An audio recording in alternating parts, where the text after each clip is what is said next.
ಸ್ನೇಹಿತರೆ ನಮಸ್ತೆ. ನಾನಿವತ್ತು ಡೆಲ್ಲಿ ಏರ್ಪೋರ್ಟ್ ಬಗ್ಗೆ ಒಂದು ಇನ್ಫಾರ್ಮೇಷನ್ ಶೇರ್ ಮಾಡಲಿಕ್ಕೆ ಇಷ್ಟಪಡ್ತಾ ಇದ್ದೇನೆ.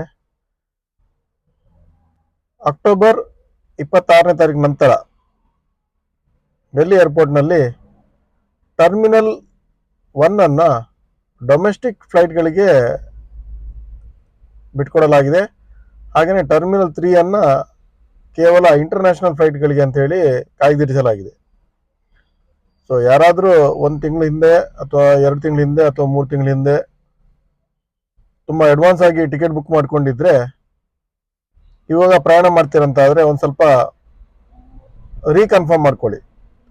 ಯಾಕಂದರೆ ನೀವು ಒಂದು ಟರ್ಮಿನಲಿಂದ ಇನ್ನೊಂದು ಟರ್ಮಿನಲ್ ಹೋಗಬೇಕಾದ್ರೆ ಕನಿಷ್ಠ ಅರ್ಧ ಗಂಟೆ ಬೇಕು. ಇಂಟರ್ನಲ್ ಶಟಲ್ ಬಸ್ ಇದೆ, ಆದರೂ ಹೋಗಿಂತ ಮುಂಚೆ ಕನ್ಫರ್ಮ್ ಮಾಡ್ಕೊಳ್ಳಿ.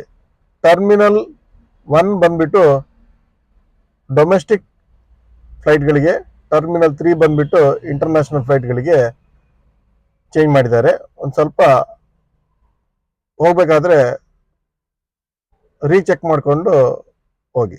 ಧನ್ಯವಾದಗಳು.